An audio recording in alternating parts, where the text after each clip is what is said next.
Hey, everybody. Thanks for joining us. Hope you had a good weekend and a good Monday. And let's go ahead and open up to Q&A. Anything goes, be it for you, your friends, your family, your clients, whatever's going on. This is all for you guys. So fire away.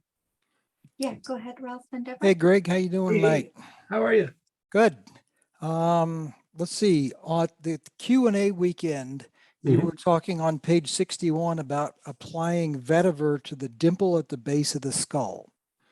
Right. Could you please get your demonstration skull out and point to which dimple it is you're talking about? It's the medulla. Like somebody said the dimple, and I like that term. Yeah. Keeps Is us that not being as clinical, but as I fade away, hold on just a sec. sure? So it's basically just like, Okay, so that's basically where the neck bones connect to the skull. yeah, like if you go to the base of the skull and you kind of poke around, like Yeah. when you get right in the center, it kind of like goes in just a little tiny bit. Yeah, it's like there's two bumps on the outside which protrude beyond it. right. Okay. Yeah, right there. Yeah, like in like point work, they refer to, like when different modalities will use like points or not necessarily meridians, but it doesn't matter. Mm-hmm. They refer to it as the medulla point, because it's the medulla oblongata. Okay. All right. I have a class coming up in a couple of weeks, and I have some anxiety about the class. Concerned that I won't be able to, fully assimilate the information. Mhm. What oil might I use to assist myself with that? Okay, so I would say a couple things for that. Like the thing about the anxiety, you can approach this from different ways, like different angles. And with something like that, where the thing that's really going to resolve it is you just going and having, your experience at the class and then coming back and going, oh, I feel better. You know what I mean? It's you're doing something, you're probably having to travel, it's exciting, you want to try to get the most out of the weekend, all those kinds of things. So for something like that, I would probably keep it real simple and go the Palo Santo route. Okay. And the Palo Santo just keeps kind of releasing things from the body, from the lower mind, and from the emotions, especially lower emotions. It helps to release things out of the body, including the arms. Okay. Put some mugwort on the joints of the arms and legs just to keep things flowing. But I would keep it probably pretty simple there. Like as long as you're not having like brain fatigue or something like that. Yeah. I would say that's pretty good. If it's about assimilating the information while you're there,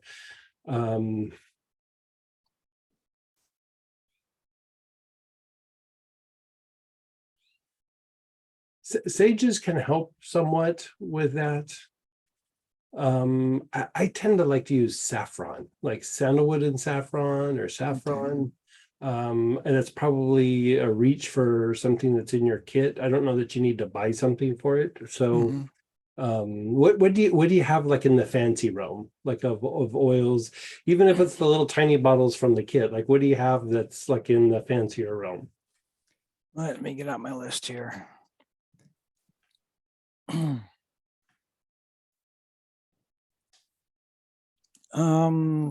Okay, so when you say fancy, for me, I like spikenard, three wise men, lang lang,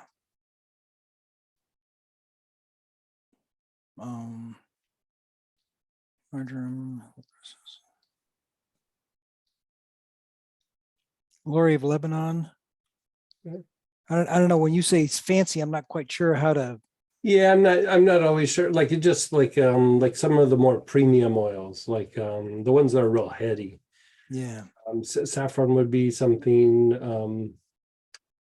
Spikenard.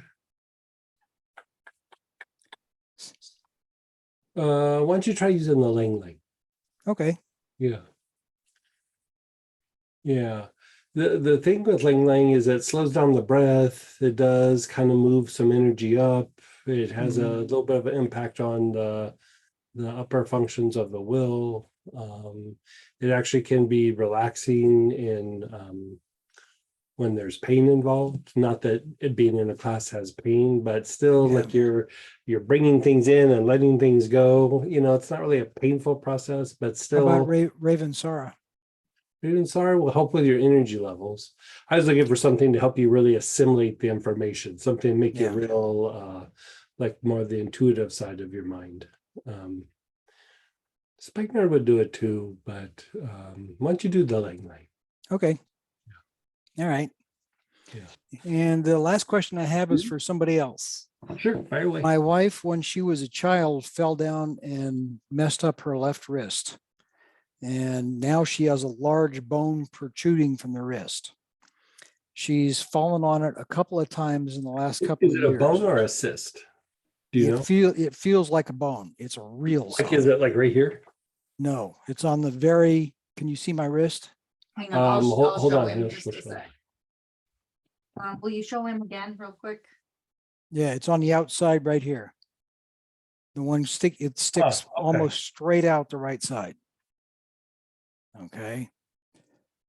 And also she says this area right in here, if you twist just right, will hurt between the bones. Okay. All right. She also has the discomfort also comes down the outside of the arm down through there. Now I tried putting some arthric hair on it. It helps a little bit.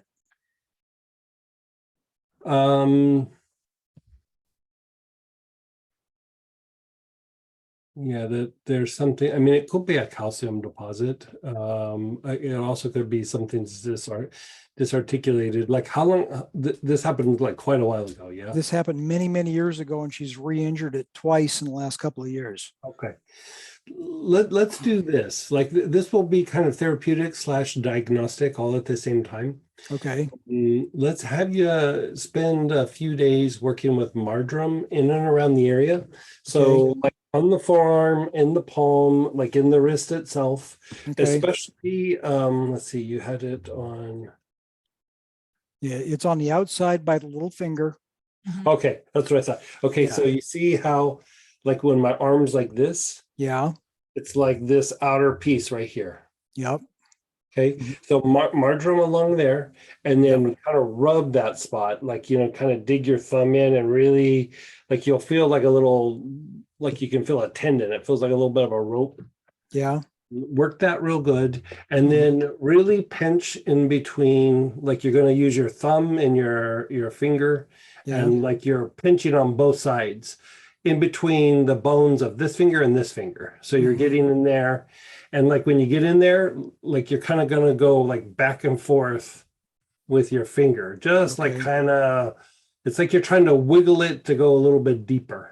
Put a little marjoram on there before. Yeah. It will help loosen everything, but good chance that there's something that's like out of joint or disarticulated a little bit. Or sometimes what happens with injuries is, you know, you have these bones in your hand that eventually then turn into the fingers. And so they have little muscles that are in between them, these like little U-shaped kind of muscles. And what happens is those bones like compress.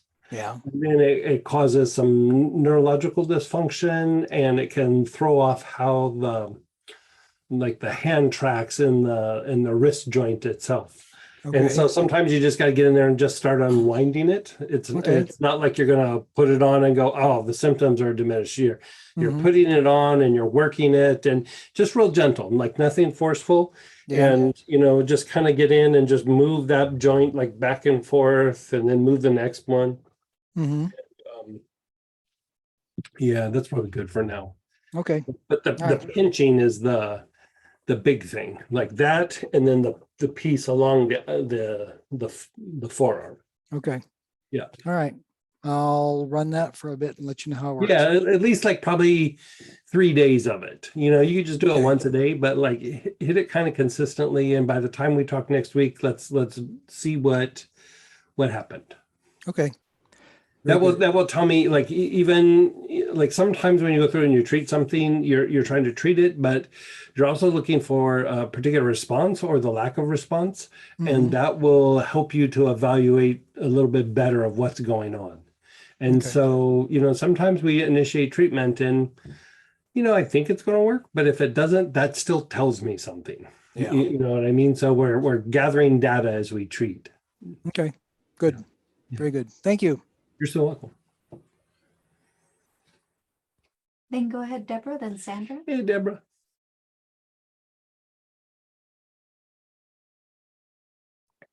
Hi, took me a little bit to Hey. unmute.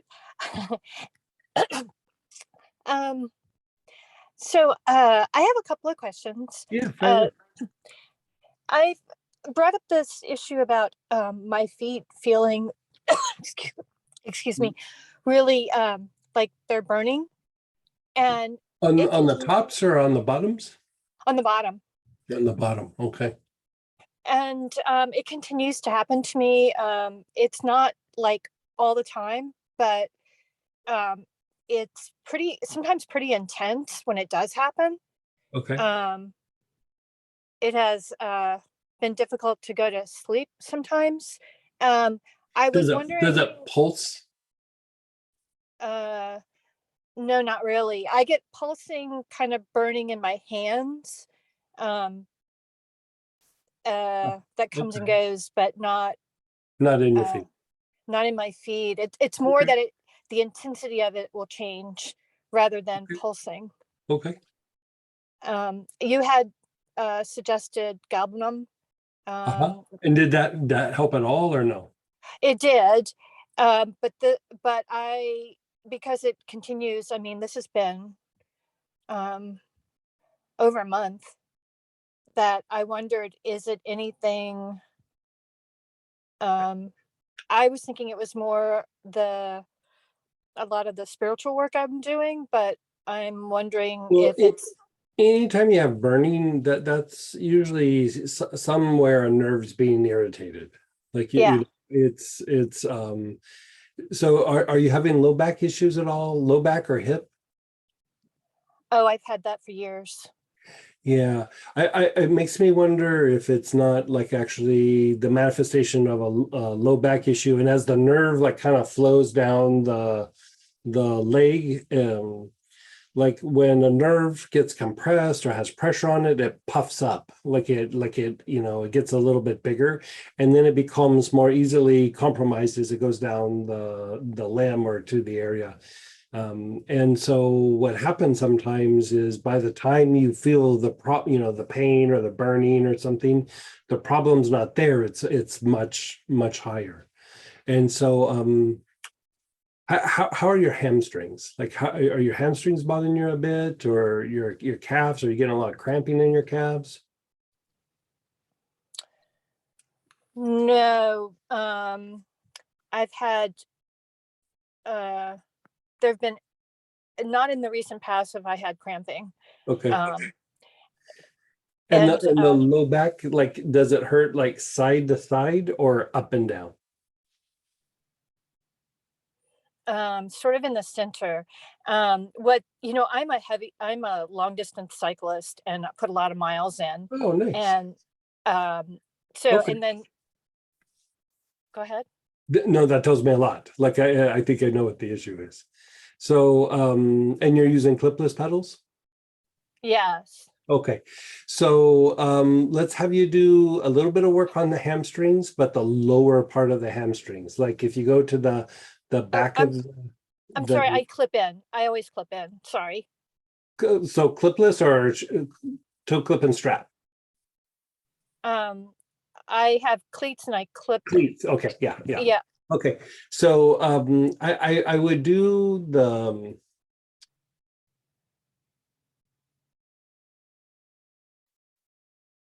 do you have a computer where you're measuring like your cadence and things? I don't like to keep track of all of that. But I can. No, I'm just curious because that'll tell me like what muscle groups are firing. Do you have a real high cadence or you have a real low cadence? Hi. high cadence. So the issue is the bicep femoris on the lower part of the back of the leg. You could use marjoram, but I'd probably use like things like pepper and stuff like that on that area. If you don't have pepper, I have pepper. okay, perfect. So that, and then the other issue is the psoas. And so what happens with cyclists especially is because of the position that you have to ride and all the mechanics. The psoas could get pretty impacted, and the higher the cadence that you have, the more that you're engaging that hip flexor. It makes you a more efficient cyclist. It makes you a much more efficient cyclist, and it works your heart a lot more, which is very good. Like you're stimulating recovery and not using like muscle to move. You're actually using your cardiovascular system. And so that's very, very good too. But the downside of it is it can cause like psoas issues, very, very common in cyclists. And so especially cyclists with high cadence, and so one of the ways to treat that, and you're just going to have to stay on top of it, is the Digestive Calm Body Tonic. Like rub that on your abdomen like every night before you go to bed, like just every night. Okay. And if you can, like a real gentle, like, kind of cobra pose, or letting your leg hang off the edge of the bed so that it stretches that psoas, but don't push the stretching too hard. But if you do that, it should help that. It probably won't help like right off the bat, but like within a week, you'll probably start noticing like, it's diminishing. But the psoas helps to stabilize the low back with movement, and then it initiates the upward movement of the thigh. And so you're doing things that engage it in a lot of different ways. And so the psoas can really tighten up. And so most people have a psoas issue no matter what, but cyclists tend to have it a little bit more. Cyclists, runners who run uphill a lot or run stairs a lot, they can have it as well. Skiers can have it. Different sports have different issues with it, but it very, very common. And so that will compress those lower spinal nerves, and then as it goes down into the legs, they're already a bit compromised. And compromise just means pressure. Like it doesn't mean that you've damaged them or anything. There's just like pressure on them, and so if you can take the pressure off, it actually will regulate the nerve function, as long as there hasn't been damage from like bone on bone, or if the bones have pinched the nerve or something like that. But usually with a cyclist, it's more soft tissue is compressing it. Yeah. That would make sense to Yeah. me. Yeah. So I don't need the marjoram. I just need the Digestive Calm. Digestive Calm on the gut, and then on the back of the hamstrings, and you could even hit your low back with it. The pepper, like The hit pepper. Okay. Right. the pepper on that low back. You could do things to calm down the burning sensation down in the feet. Anything that's kind of soothing, anything that kind of moves circulation back to the heart, like cedar and things like that, will help take pressure off of it. But really, if you can undo some of the entrapments that are happening higher up, it should resolve itself. Okay. That makes Yeah. perfect sense to me. What kind of bike do you have? I have a custom 7 because of my long legs and short arms. Nice. Yeah, I'm really Yeah, lucky. yeah. When I'm there sometime, you're gonna have to show me your bike. Oh, I'd love to. Yeah, I'd love to see that. Then you'll be sorry you asked. Yeah. So my other question is, the weekend for the class for the white light, that put me into a tailspin, Okay. and I'm still working myself out of it. Certain emotions come up, or you just feel weird, or like what's going on? Oh, all of the above. One of the first things that happened was the day after Monday Mhm. is all the different injury spots that had Mhm. gone away through working with the oils and whatever Mhm. suddenly were screaming at me. Mhm. So like old injuries, like I've torn muscles in my left calf, Mhm. that like the tightness of like when I had the injury was back for a couple of Okay. days. And then there were other spots, and then I started having problems with my shoulder, and I know that's from tension, and that could just be Yeah. as reaction of the tension Yeah. from being so thrown out of the of sorts. But then I uh I felt very destabilized. I worked through that by Tuesday, Mhm. but then so going into the class, Mhm. my aura of gold light had been pretty big, and then it just is really diminished.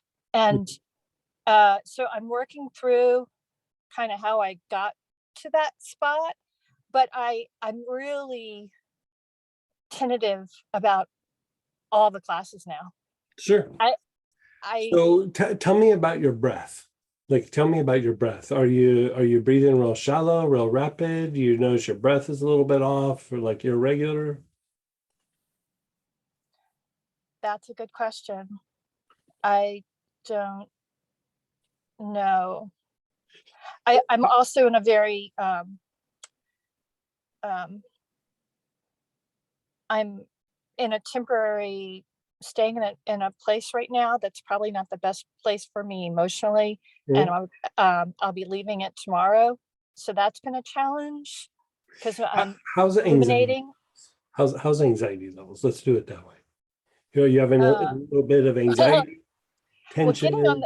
getting on this call Uh-huh. was, as I sat here waiting for the Zoom to start, I found my anxiety just really rising. Yeah, I think your breath is off. Like I mean, there's different things that can cause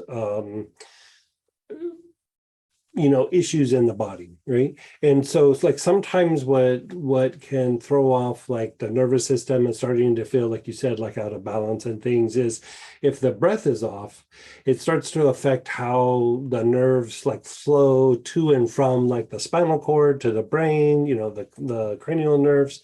They refer to it as afferent efferent like movement. And so it just means to and like to the area and from the area, right? And so when the breath is off, it can throw the nervous system out. So you would have like what you were talking about, where you're having issues with some of like old injuries and things. Like it basically kind of agitates the nervous system.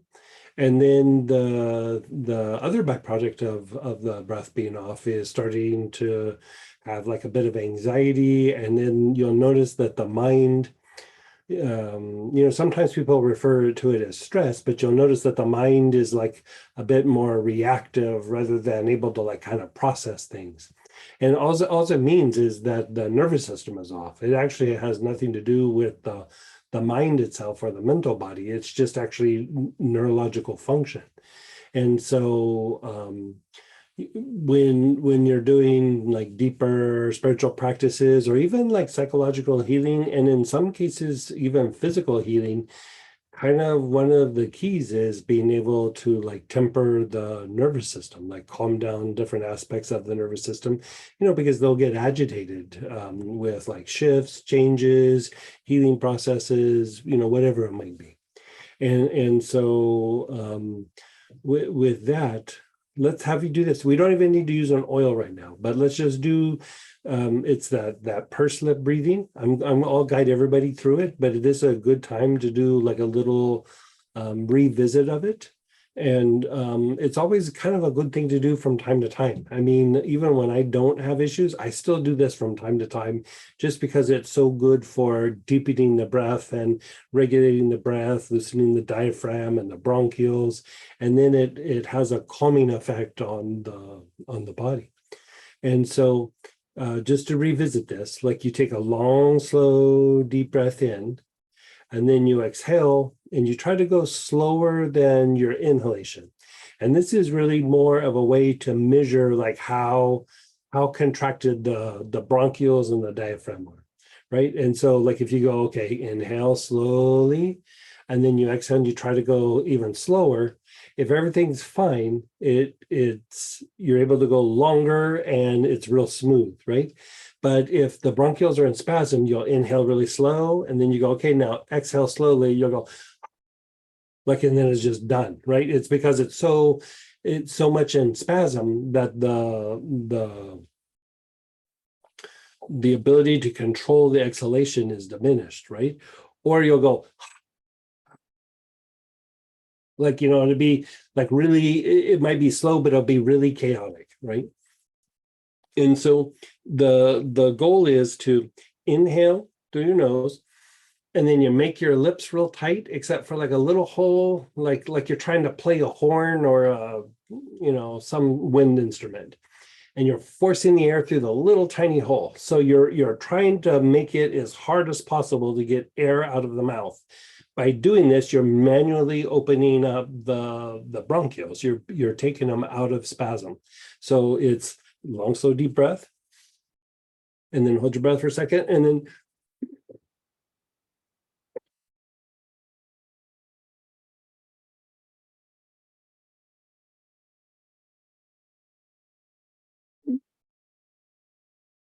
then inhale again. And then again.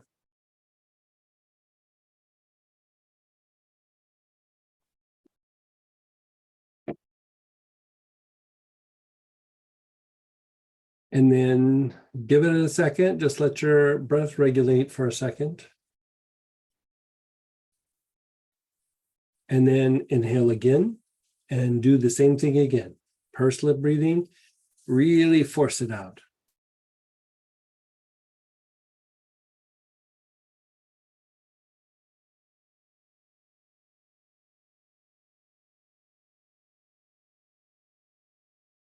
And then again, inhale. And then again, force it out.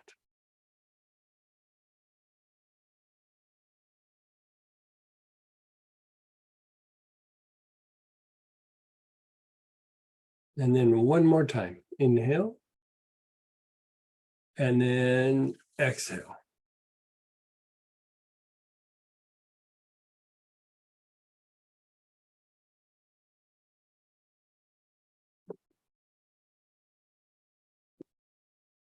And then just be still for a second. Keep your eyes closed. Now, at this point, if you want to augment and use like a little hyssop or larch or pulmonary stress support, or, something that's just going to deepen the breath, slow down the breath, take out some spasms, Sitka, frankincense, myrtle, bronchioles blend, anything like that. You can just kind of long, slow, deep breaths, and then just let it relax. How did that make you feel, Deborah? Much calmer. Yeah, I think it's just your breath, to be honest with you. Like, if you calm that down, your nervous system will start calming down, and then the body starts feeling better. Like almost every time I do that, I can feel body tension leaving my body. Yeah. So, with all the cycling I do, the breath work is really easy, Mhm. but it did have the calming effect. So, is this something that you recommend that whenever I'm feeling out of sorts, that I go to? I mean, you could do it when you feel out of sorts, but I would actually do it on a daily basis. Okay. I mean, for one, it make your body feel better. It will deepen the breath. It's very clearing to the mind, but also it will probably help your performance on your bike. The thing is, like, especially with endurance riding, the more you can get down into the lower abdominal breathing, it really can increase your endurance and diminish the production of lactic acid in the body. And it just, you'll snap back faster, you won't have as much fatigue,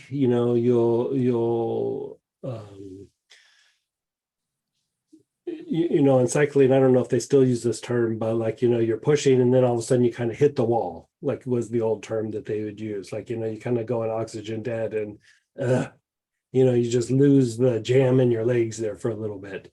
It would make it harder and longer for you to get there by doing this breath on a regular basis. Great. Yeah. Thank you. Yeah, you're so welcome. I'm actually more excited about the psychological piece of it. Yeah.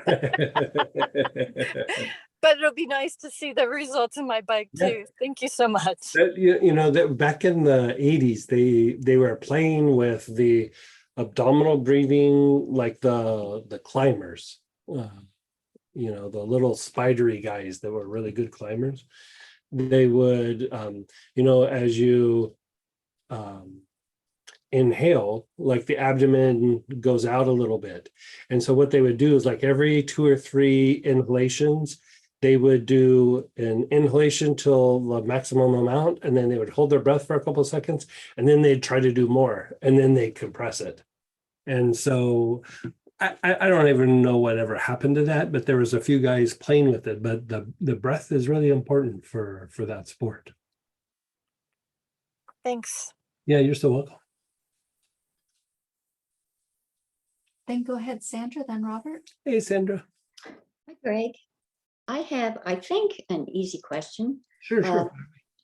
A couple of weeks ago, you talked about vetiver, and you mentioned that it strengthened the basic and regulated the Ming Men.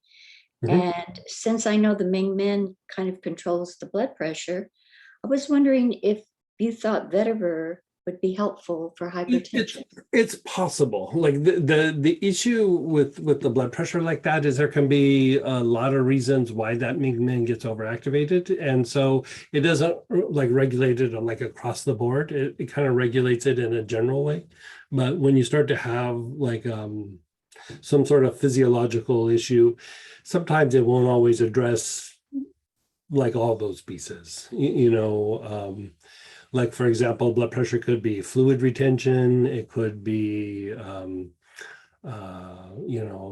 hormones that are off. It could be like stress. It could be, calcium and things that it's doing in the heart. It could be potassium's off. There's all kinds of things that could cause it. And one of the things that we also don't think about is with blood pressure is, as we age, there's that supplement coenzyme Q10, but as we age, it diminishes. And then a lot of times when people are on cardiovascular medication, a lot of times they put them on cholesterol medications, usually some form of a statin. And are you on a statin at all, by the way? Yes.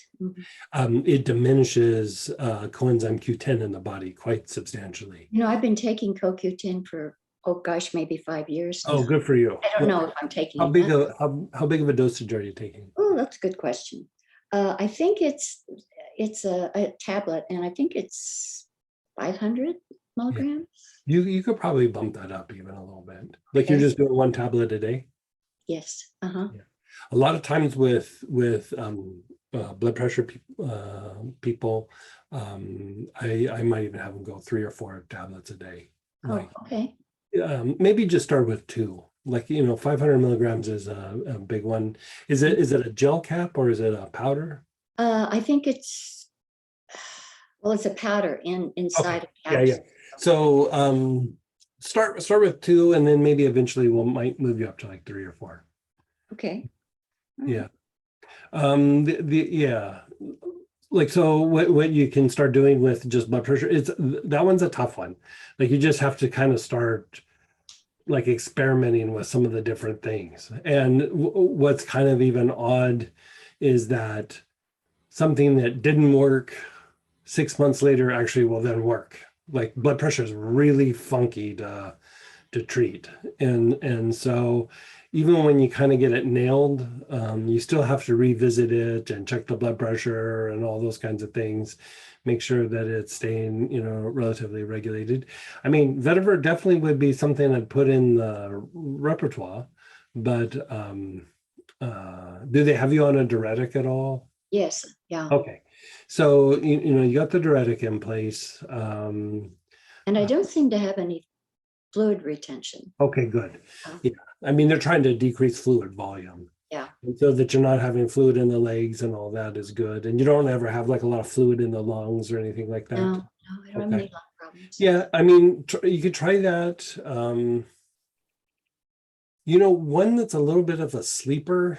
Well, there's actually two that's a little bit of a sleeper for blood pressure is like yarrow, like but like the thing with yarrow is you can't take it daily. Like you can take it for 2 or 3 weeks, but then you got to take like a week off. And the reason that yarrow over a period of time, if you don't give yourself a break, will diminish your body's tendency to absorb iron. And only does that if you take it internally. It doesn't do it if you're doing it topically or anything like that, but internal ingestion, it will do that. And then the other one is Cape Snowbush. Like I've had a few people where I've been able to regulate their blood pressure with that, Mhm. but not consistently enough where I can go, oh, this is one of the ones. It's just one of the ones that like sometimes it works. Yeah. A lot of times we do a lot of experimenting. Back in the old days, I used to travel when I was doing healings in person. I would travel with a blood pressure cuff and we'd monitor the blood pressure, and I'd just start exposing them to different oils until we could get the blood pressure to drop. And so, I mean, that's a kind of a quick way to cut through it. Like, you can inhale it, and if you start to see the blood pressure dropping, then you can go to like maybe ingesting or topical or something like that. But yeah, it's a tricky thing to treat. I know I've had it since I was a young thing, Yeah. weighed less than 100 pounds. They Yeah. couldn't, and exercised all the time, and they could not figure out Yeah. why. I honestly, sometimes it's just genetics, and you're just, yeah, and same with low blood pressure. Sometimes it's just genetics, and it is what it is. Yeah, My father had it too when he was young. Yeah. So yeah. okay, so I should just inhale the yarrow or the Cape Snowbush, and Yeah, can I and do that just forever? like take your blood pressure and Uh-huh. then like let it undo for a little bit, for like a couple of minutes. And then, because if you just do the blood pressure cuff the second time, the number will be different just because you did it twice in a row. Right, Like right. that. And so, give it a few minutes and then just inhale one of them and then take your blood pressure again and see what happened. And then undo it, let it relax for a few minutes, and then inhale the other one, several long, slow, deep breaths, and then see what happens, and then take the blood pressure again and see if any of those starts to do it. And then that I'm producing a result with the blood pressure. That's a good idea. Yeah, it's I mean, that's how sometimes we just fine tune it with people is I just start going through like different, and I mean, sometimes it's 10, 12 oils before we get to it, but those are pretty solid. Yeah. Thanks so much. Yeah, you're so and put vetiver in that mix. I would still try the vetiver. Okay. There's a couple people where vetiver or spikenard actually I was able to reduce it. One was kava kava. I mean, you just never know sometimes, because the thing with blood pressure is it's adapting to something in the body. And so it's not always just blood pressure, it's blood pressure and there's something else going on. Sure. And so that's why you just start kind of fiddling with stuff and you go, okay, what about this? What about that? Because you're trying to figure out why the blood pressure is. Okay. Yeah.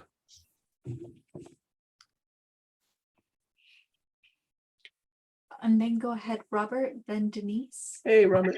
Hi, Greg. How are you today? Hey, good, good. Good. I'm asking a question for a client of mine. Hey, how's 42. your pop? How's your father?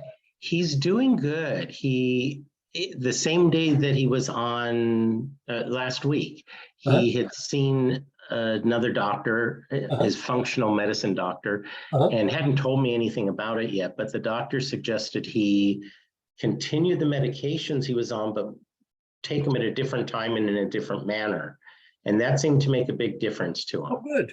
So we haven't started the oils yet, although I was strongly encouraging him. Hey, if he's feeling better, he's feeling better. Like, you know Right. what I mean? Yeah. Yes, and I'm strongly encouraging him to do the CoQ10 anyway. Yeah. I'm sort of surprised his doctor isn't recommending that, but okay. Yeah. So another client of mine, 42 years old. Okay. And her comment a couple of days ago was that she senses anger, or she's more irritable when she's ovulating. And she can look back and see that over the last 2 years, she's been aware of it. But before that, she didn't really remember much. She's not sure if it's there or not there. Okay. To me, she doesn't normally come off with a anger thread in her. But when she described this, I felt a general anger. My suggestion was going to be Vitex on the temples and sustained inhalation daily. Any other things? Yeah. So yeah, you nailed it. So like do Vitex on the temples, like 1 or 2 drops. And you know, it's not going to be an immediate like, oh, the first dosage, but like, you know, within a few days or a week, it really does start to impact the endocrine system. And within 30 days, like there should start to be a diminishing of like the fluctuating hormone levels, you know, given the age and it's close to her cycle.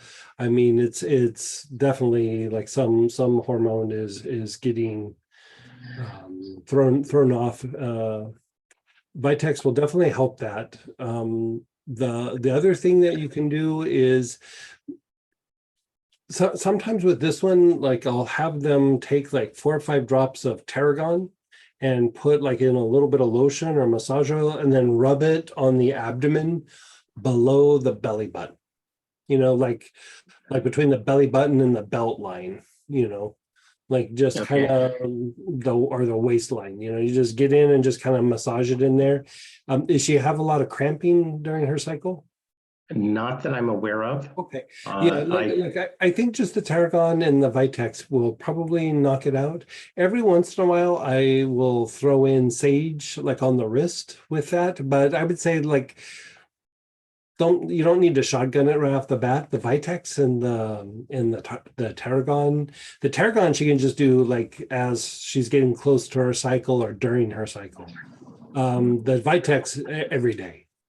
Okay, I forgot to mention this. We had talked briefly, and when she was going through some of the anger, and I did some checking in some of the booklets, and one of the oils suggested was tarragon, and she had some, so she did sustained inhalation. Oh, perfect. And it helped her quite a bit. So yeah. I think between and she can inhale it in those times, but like part of it is it will calm down some of those lower emotional responses. It's very soothing. It's very antispasmodic. Sometimes when there's, you know, here we're looking at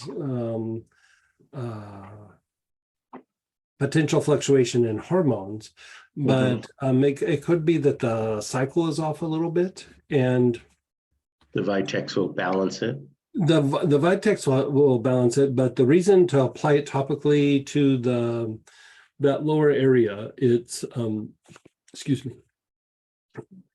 Sometimes when the cycle is off, the psoas, like what I was talking about with Deborah, like how the hip flexors can tighten up.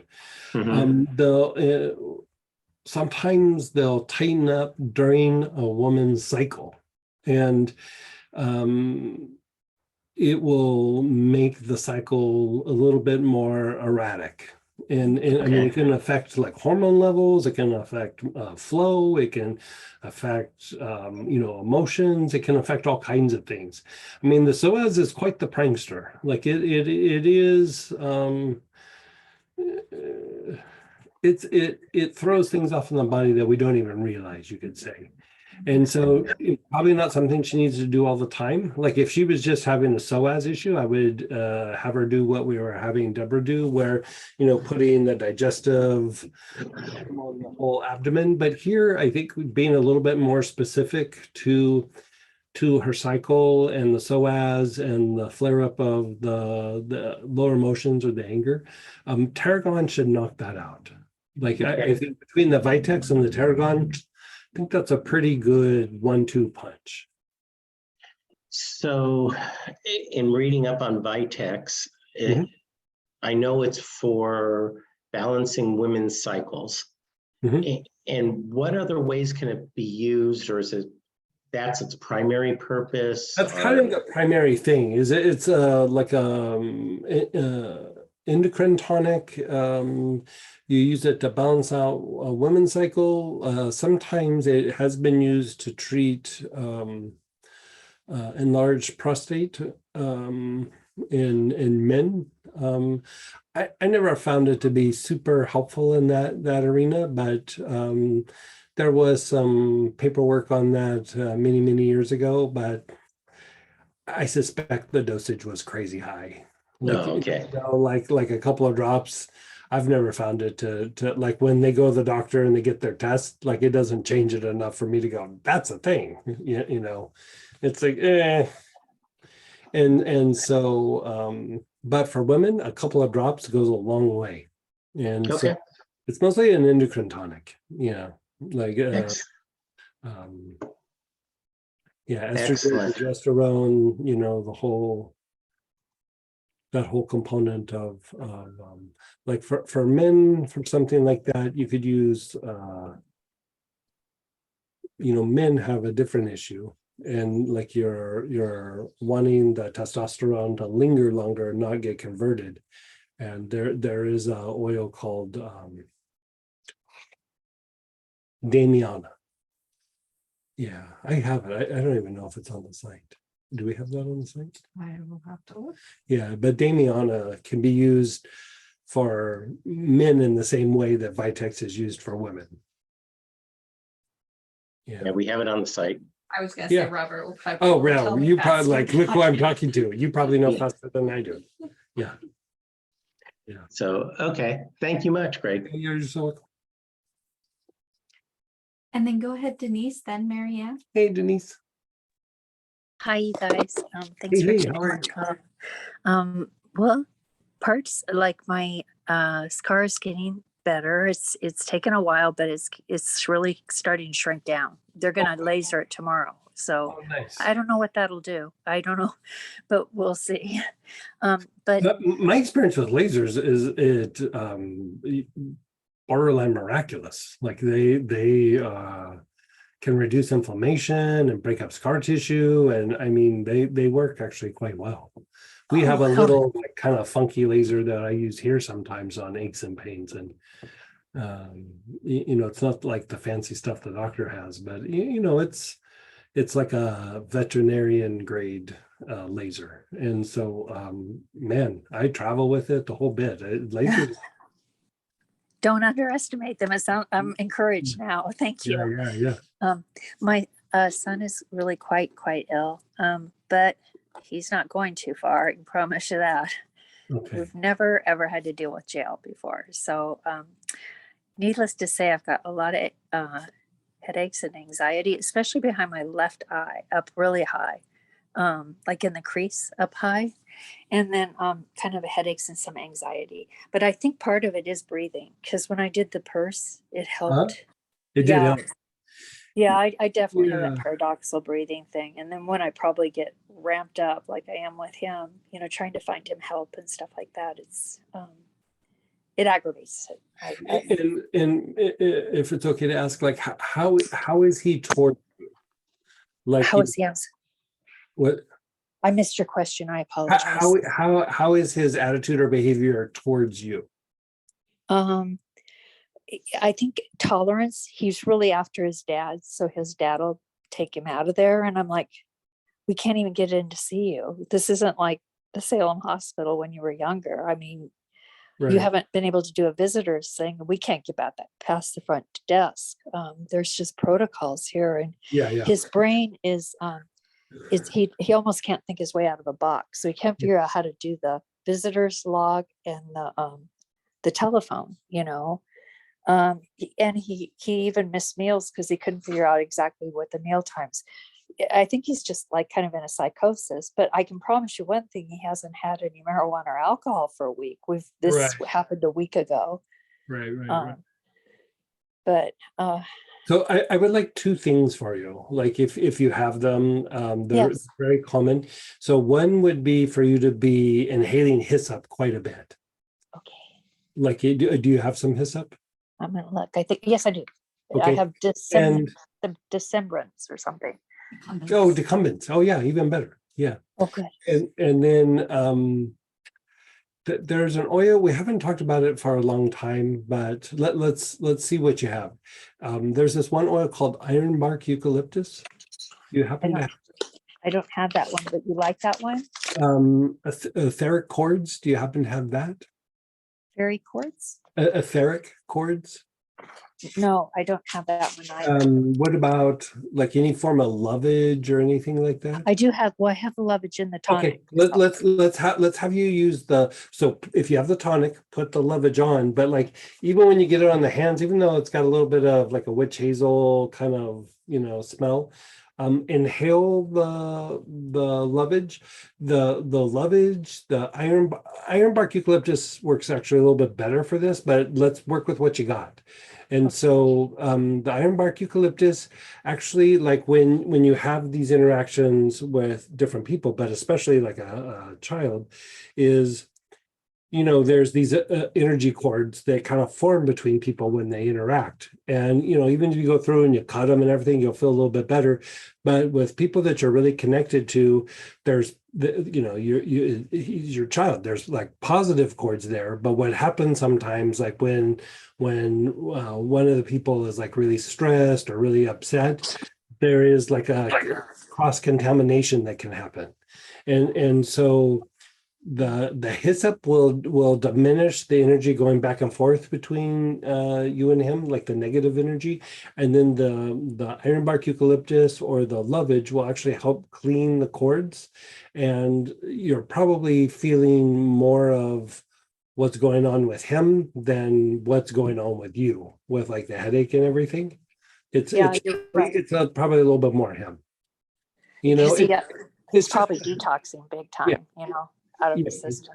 Right. it's just what happens. Like, you know, when you know, you hear like stories like when I talk about like working with like in the corporate setting, when I'm working with CEOs, a lot of what we do is cleaning cords, cutting cords, diminishing cords between other people, because they get back pain, they get high blood pressure, they get migraines, they get headaches, and it even starts to affect like their mental processes. And it's just because a bunch of people are grinding on them.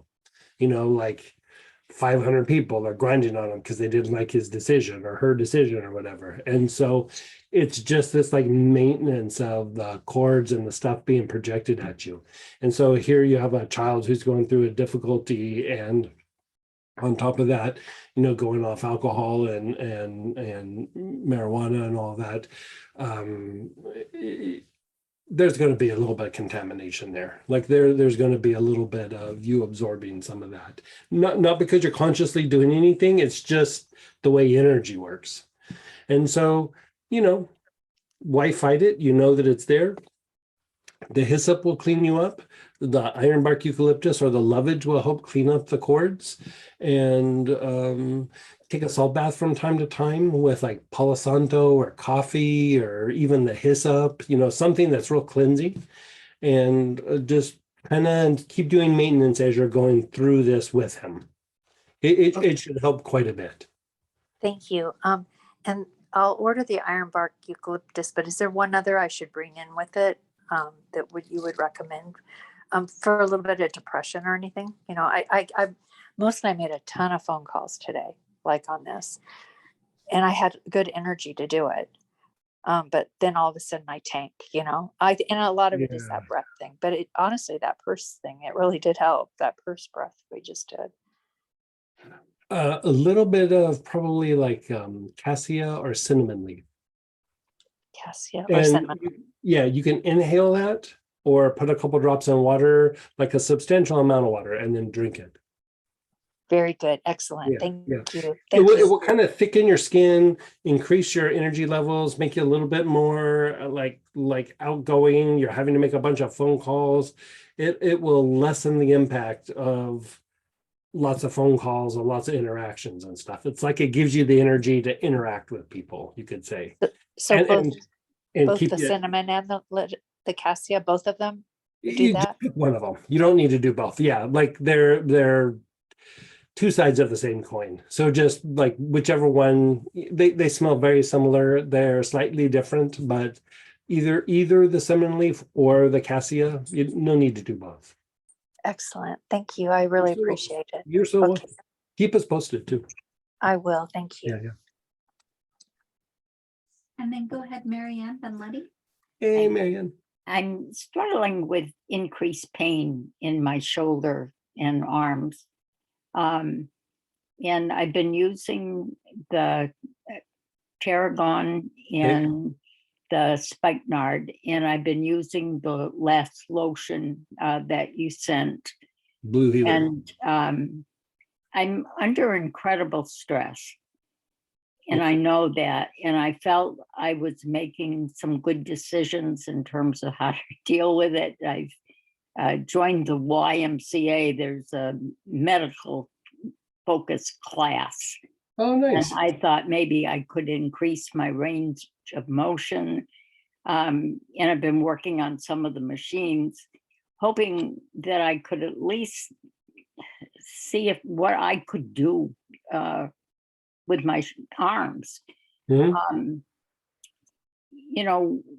Within the year, I don't know time frame, but I did lose an awful lot of weight, and I had decreased muscle mass all over my body.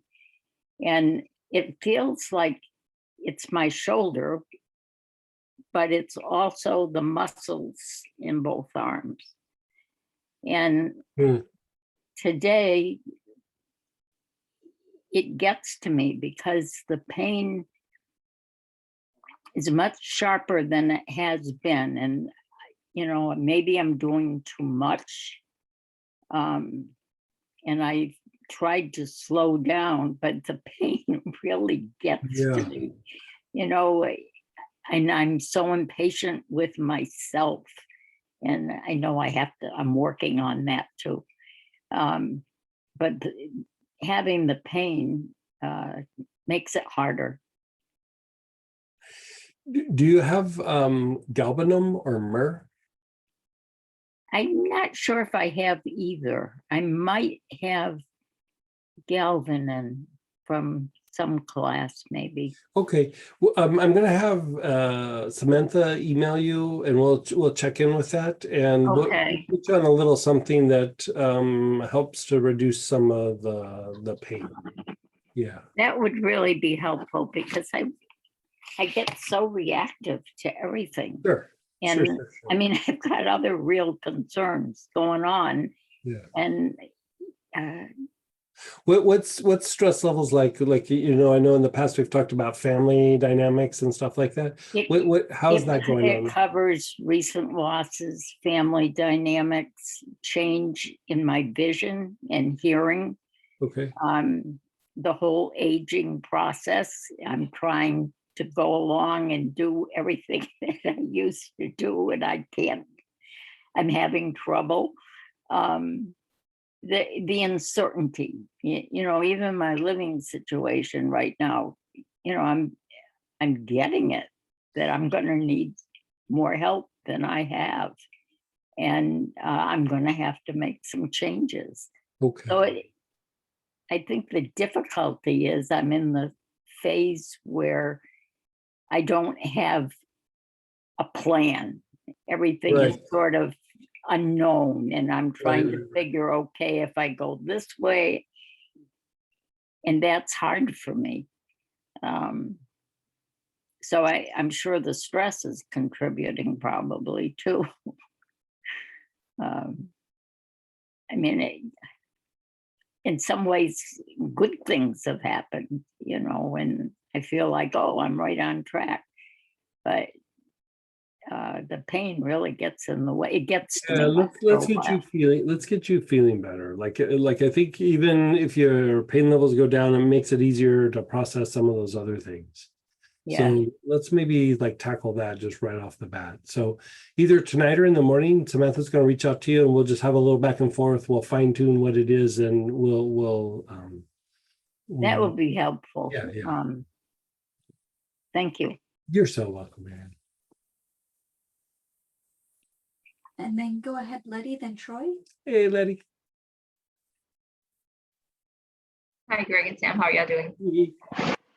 Okay, Greg. So I had a question. Today at work, it was pretty rough today. We've had some changes like in the schedules for the students, but at least on my end, I felt like it didn't help. I felt like it was worse for me. So I came home today like pretty upset. Emotionally it was upsetting, or like you just had a hard time with it, or Both. okay. Because I'm trying to understand like our new coordinator, like what is I kind of don't understand like what direction he's trying to go. I know like I know like The problem is he might not understand which direction he's trying to go. Like sometimes that, like, isn't he new? Well, he's new, but he's been in the district for a long, long time. So he knows the program really well, but I think the district is kind of trying to go in a direction where they want to mix all the kids together. Oh, And when I talk about mix, I meant like they're all special needs, right? But you're gonna mix the higher ones with the lower ones. right. And I always feel like I was like part of my program is more like to get these kids ready to get a job. So I've always felt that I've always worked with the kids that are kind of more higher functioning. But right now I'm getting these kids that are like severely AU, and I feel like, okay, I work with special needs, but I fall under a little bit of different group. I'm not like a special needs teacher.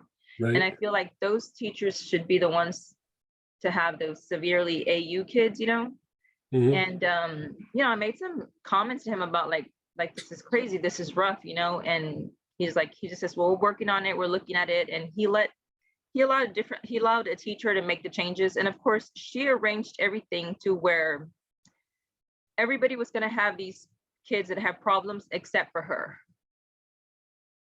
Right. I remember you telling me that. Is this happening in other schools that you're aware of, or is it just your school, or?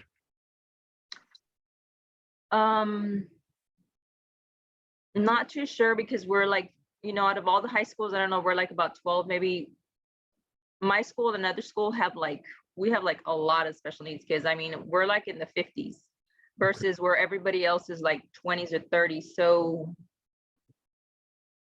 maybe the other schools are mixing because they don't have like, they don't have a choice, they need a lot less teachers for that. We have about 5 and 6, including me, which the kids will rotate through my classes.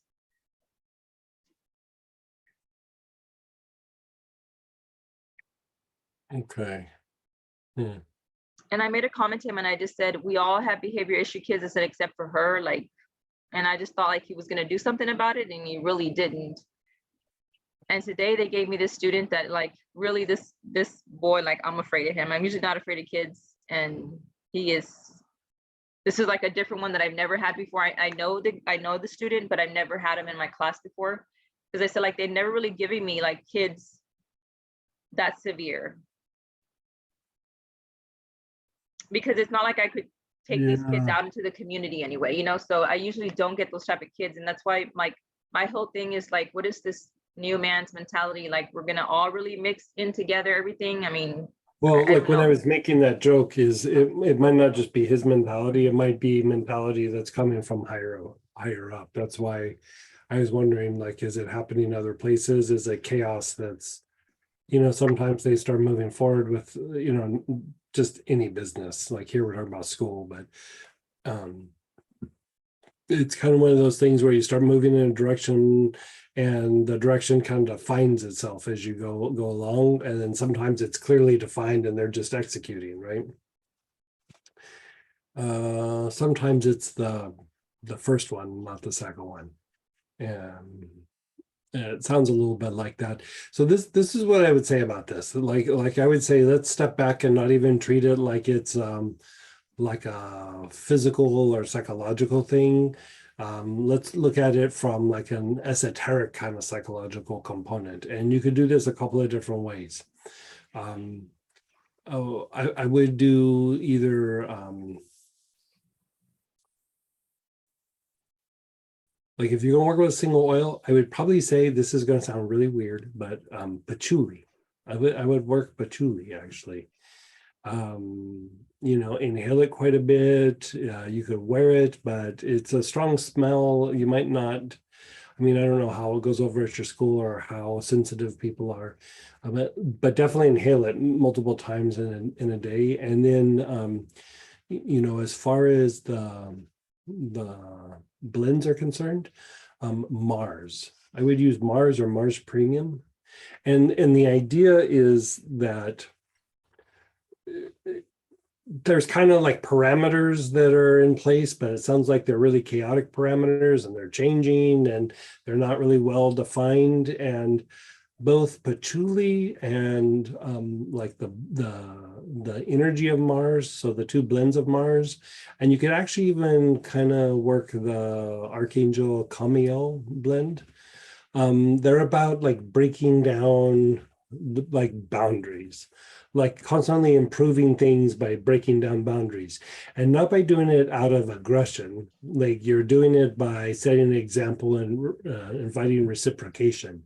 So it's like a high form of breaking down a boundary and establishing like kind of a new boundary of sorts. And I think the chaos that you have going on there is like not because of anything you doing or even some of your peers. It sounds like it's a management issue, but it's like inappropriate or improper, like boundaries or parameters that are either evolving or need to be broke down and evolve into something better. And I would actually work those, and I would invoke Kamiel. Like I would do it on a daily basis. Chant Kamiel like every day before you go into work for at least a couple of minutes. Okay. If you want a fancy way of doing it, give me a second, I'll tell you.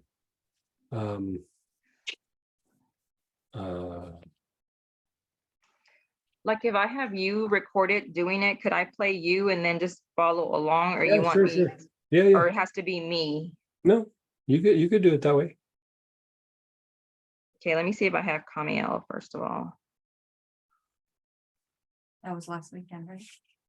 Yeah, it was just last weekend. So when you're doing it, I have one like back from 2018, so I'll go over it and look at it because Okay. I just have it on my phone. so the caw part, when they go caw, your awareness is on your throat. Okay. And then the ma, awareness on the sex chakra. And then Okay. L, move your awareness up to your heart. Ah, nice, Greg. You Yeah. always have these little tricks. Little tweaks. Yeah. I like them. But it will help to physicalize the energy of Kamiel. And Kamiel,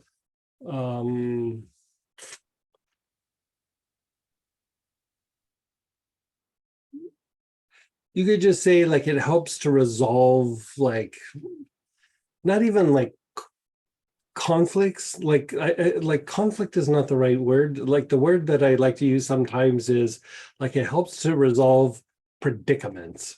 You know what I mean? Like this isn't necessarily like, yes, there's a little bit of conflict, but it's not like people are like doing this. It's just like kind of chaos. And you have the things that are in front of you, but then you have things that you're bound to because of your position, and then you have to follow the instructions, and yet you see the pieces of information that you're gathering from being on site, and you're like, wow, if we did this, it could be a little bit better. Like, you're kind of in this predicament where it's almost like if you do one, then another piece is not going to be good, and then if you do this, then that's going to be off. Like, you're just in this place where it's like you got to feel like a little bit like you can't win, and you're just in there kind of treading water, but like you feel like you just can't win a little bit. Like when that's happening, Mars, like bring in Mars, like Camiel, Mars, Patchouli, like something's got to give, right? Mars is going to do it, and Mars is going to do it with a little bit of enthusiasm. Okay. Right? Not like, Yeah. oh, this is going to change. It's like, this is going to change. This is going to change. Like, it's not aggressive, but it's like, you're kind of not taking no for an answer. Answer. Like, this is going to get better. Whether you guys like it or not, this is getting better. Okay, so another I question think I you had. need some of that for because it just sounds crazy. Yeah, I mean, I can't even teach, honestly. It's like, it's ridiculous. It's like if It just sounds like you're kind of babysitting. pretty much, yeah. And then I feel bad for some of the other kids because then Yeah. like, you don't really do anything with the other ones because you're so busy dealing with Yeah. one or Yeah, two yeah. that are severely like they just, I don't know. It's just sometimes I don't even understand why they haven't moved these kids because we do have units for them, where they Mhm. belong like in other places, but it takes so long to move them out. But I had another question or another thought. What if I take a couple of days off and I let other people come into my position and that way they can see the struggles? I mean, it doesn't hurt, and it also gives you a little bit of what do you call it, like mental health day, like day off or two. Like you might need it from time to time, just so you don't like run yourself down and stuff. It probably won't change a whole bunch. Like I'm kind of. It sounds like it's coming from higher up, and it would probably fall on deaf ears. I mean, I hate to say that, but I could be wrong. But given with what you've described over the last couple of times we've talked about it, it seems like it's a little more than just that guy. Okay. Yeah. I mean, it could have to do with budget. It could be with a new policy. It could be somebody in charge that's new above him. It could be, who knows? Yeah. Yeah, we're trying to understand too. We're kind of like, what? Like this is insane. But okay. Well, I'm gonna work on that and see what with try the Mars oils. and Camille, and then let me know how it goes in a few days. Okay. Alrighty. Thank you so much, Greg. You're so welcome. Oh, and Samantha made me laugh. She said, oh, do I hear that you'll be moving to Iowa to work with you? I thought that was hilarious. I told her, thanks for making me laugh. I said I really needed to laugh today. Thank you. Thanks, Sam. And then I made sure she knew I was serious. Love you guys. Thank you. You too. Go ahead, Troy, then Shravananda. Hey, Troy. Hey, y'all. Hey. How's Hey, how's the lungs? How's the lungs? How's the breathing? I think okay. I think slowly improving. Okay. I No more just pain in got- the chest, though, right? No more pain in the chest. haven't had that since like that week after COVID. Okay. So it's been like 4 or 5 weeks, something like that Okay. Good. That's all. Seems a little shallow still. I just got another batch of pleurisy root and the lobelia. So Right. I'm taking those. How long have you been taking the lobelia? Oh, I just took my like 3rd dose in 48 hours. Okay. And so, like when you have that in, and it's been like an hour or two after you've taken it, is that helping your breath at all? I honestly don't know if I've noticed. Okay. Um, Still do it for a little bit. I mean, it is relaxing the diaphragm, and it just could be the diaphragm so wound up, but If the diaphragm, I mean, usually when you target the diaphragm, it will calm down. Usually, not every time, but usually. When it starts to be a thing where it's just not responding, then you got to start kind of looking at it from the point of view of the nervous system. Like something's not allowing it to release. You know what I mean? Like when you do things where this produces a result and then it's not happening, it's like, that you had pleurisy, or at least we think you had pleurisy. I mean, that could do some things. I mean, it definitely makes it harder to breathe, makes the diaphragm go into spasm, the bronchioles, some of the skeletal muscles that aid the movement of the rib cage. Those can be affected, but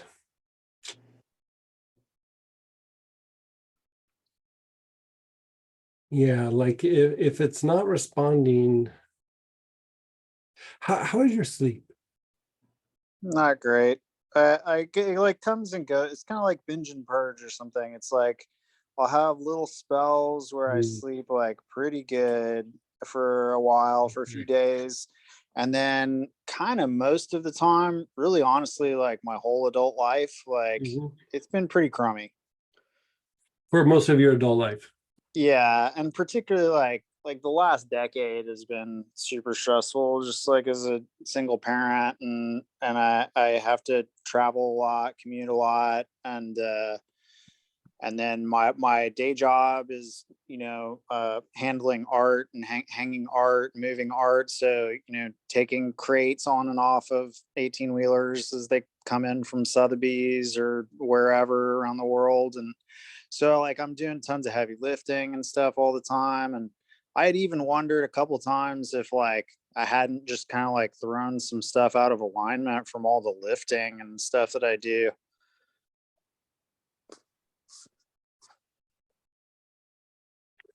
Like what you said, like it's been a rough like decade.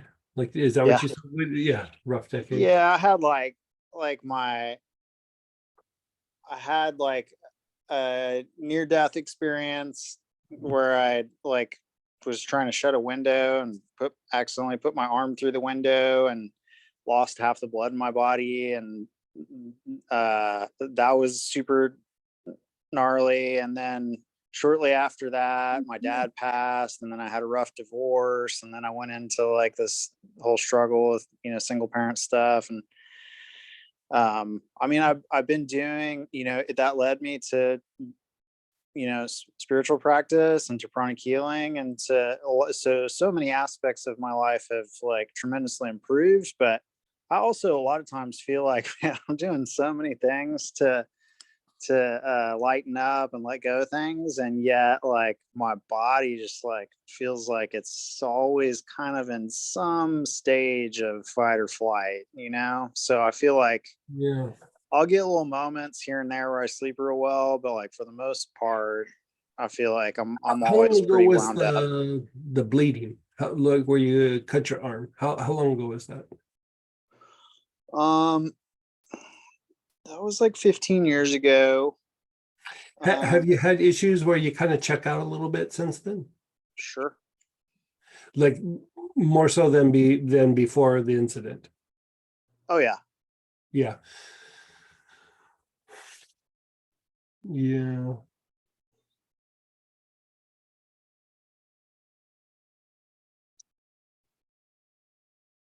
And like I've been working on that with Dr. Thaddeus and using pranic healing and doing stuff that I've learned through you through the oils. And I'll notice, like it's peeling the onion. It's helping, but it's like a deep one. Yeah.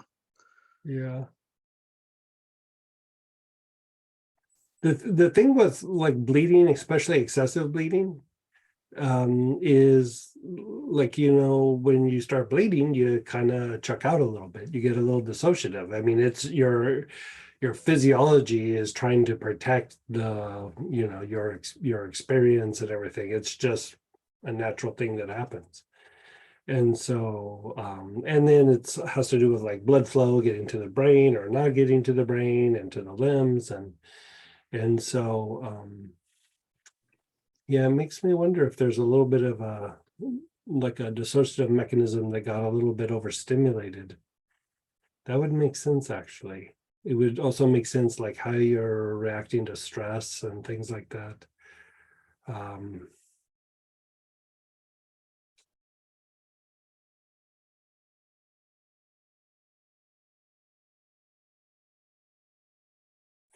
For right now, I need to like really kind of sit and look at you in the eyes of you had such excessive bleeding.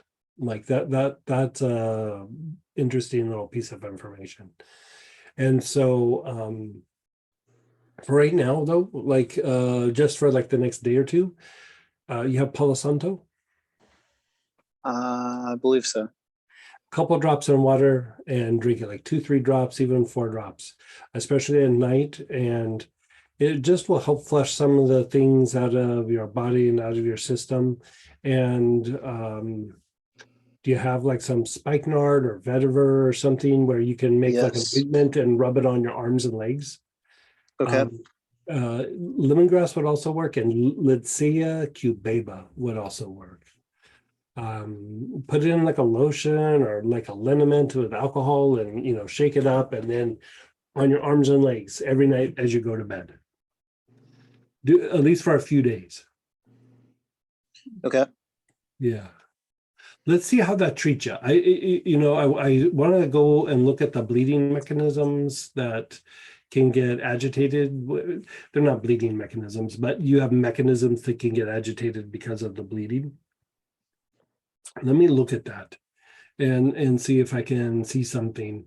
And we'll go through and treat, but lots of cleansing on the arms and legs, and a lot of like oils that are sedating to the arms and legs, like vetiver, spikenard, lemongrass, let's say cubeba. The thing is like when you calm the nerves of the arms and legs, it helps you to transmute like lower energies. And and when you're not able to do that, it actually causes dissociation. So what can happen is you might not realize like this is really stressful or upsetting, like, you know, because there's a little bit of that checked out piece, and so you don't know it, but then when you sit down your body feels it even though it didn't register emotionally or mentally. You know, everybody dissociates, it's just to what degree. And so it makes me wonder if maybe there's just a higher dissociative reaction in some of these situations that would actually magnify the stress response, and then it would affect your breath, it would affect your diaphragm. I mean, it would kind of make sense of why the diaphragm's not releasing. Kind of interesting. Let me look at it. Let's do what we talked about. Do the Palo Santo, something relaxing on the arms and legs. Let's see how that treats you. Like after 2 days of treatment, email us and let me know how you're doing, and then we'll do a follow-up with what we're going to have you do after that. Okay. Okay.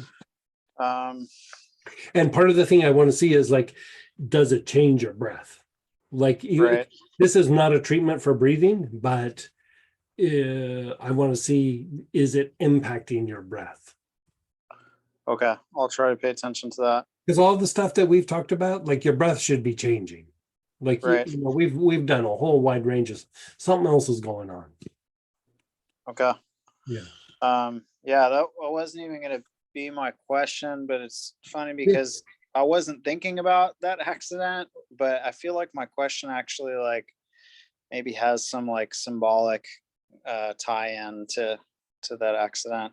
So my question was going to be about I hang art for a living for the museums and collectors and stuff, but I also make art. Mhm. And I felt like some kind of writer's block or whatever with my art practice for a while. Mhm. And